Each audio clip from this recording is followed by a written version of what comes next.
A game that did not deserve a sequel. Part 3. I'm 24, and the game that I'm going to be talking about today is Aliens Colonial Marines. This game was bad. It was it was the first game that I had recognized was bad. And this game, keep in mind, was released in February of 2013. I was 15 years old at the time when this game was released. I got it at Redbox, and I had just played Prototype 2, and I was like, okay, I'll try and pick this game up and see how it is, because I've already played Prototype 2, and I like that game a lot. So I picked up Aliens Colonial Marines, and I was like, oh, I get to play a different experience. Excuse me. I've heard that this game is pretty, or that this franchise, the Alien series with the Xenomorphs, is pretty cool, and it sucked. It was my first entry to the actual franchise, the movies, whatever you want to call it. It was my first real seeing. No, I saw Prometheus, but beyond Prometheus, this was the first experience that I had with the Aliens series or franchise. Think about that. That was probably one of the worst entries to to a franchise I've ever experienced. So the problem was with the game is that the aliens, the main aspect of the movies and of the video games and of the toys that they sold, they sucked. They were terrible. I mean, the whole point of the aliens during the game were kind of to draw you, or to provide like a mini sort of not a mini sort of, but like a low level enemy. Right? They were low level enemies. They weren't high level. They weren't really a threat to you. I've never seen AI move like that, where they bum rush you and they have no way of actually killing you. I've never seen that before in a video game before. Even to this day, that was the first time that I saw an AI just bum rush you for no reason at all. Right? Like they didn't suicide it to you. And it was one of those things where I was like, this doesn't make sense, just gameplay wise. And about a year later, I looked up, or I didn't look up, I didn't like go out of my way to look up the gameplay that was shown at E3, but the gameplay that was shown at E3 was completely different. Like the actual corpses of the xenomorphs that you killed would stack up on each other, and the actual game, they disappeared. The xenomorph AI was a lot more intelligent. They used walls. They used ceilings. They were a little bit faster.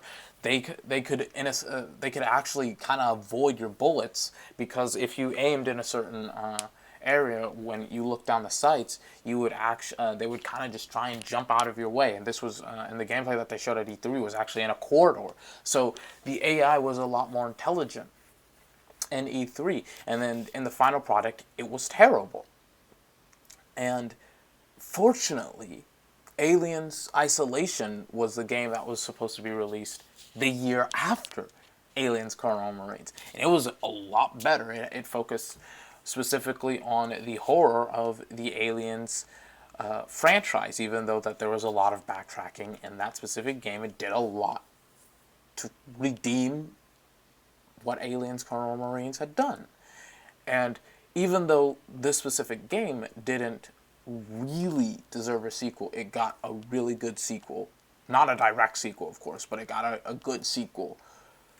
And it semi-rejuvenated the series. Now, this game, I also noticed something very important. This was one of the first times that it wasn't one of the first times. It was really one of the biggest times where gameplay and alpha at E3 was shown that looked completely different from the final result. Like, everyone remembers Watch Dogs and how it looked in 2013. It looked a lot better in 2013 than it did in 2014.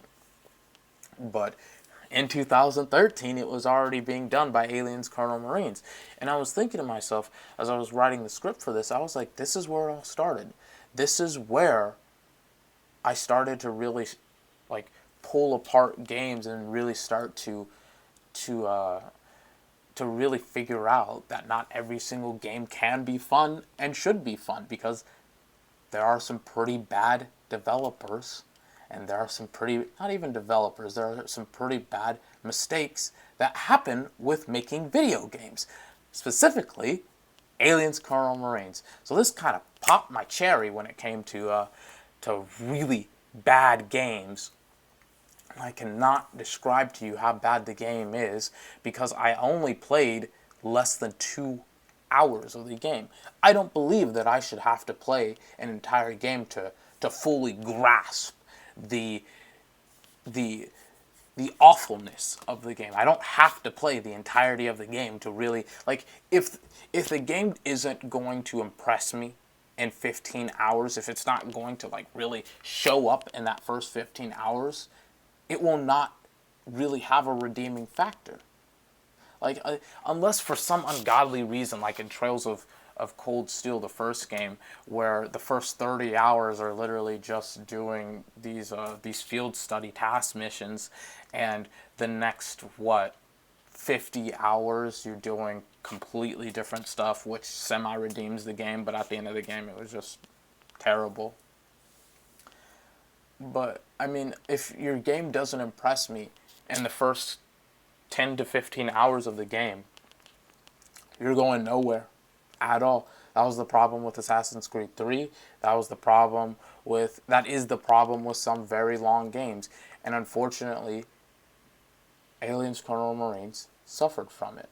I didn't even know that that you fought against other Marines until like last year, because again, I didn't play the game. And this was just a really, really, really bad game that got a really good sequel. And you lucked out. We lucked out as gamers. But this has been 24. I'm actually going to be releasing another video today, and it will be on the state of Far Cry and Assassin's Creed, because as long as Ubisoft keeps opening their mouth on these two, more specifically on the Assassin's Creed series, I will always report on it. You have a fantastic day, and I will see you on that video.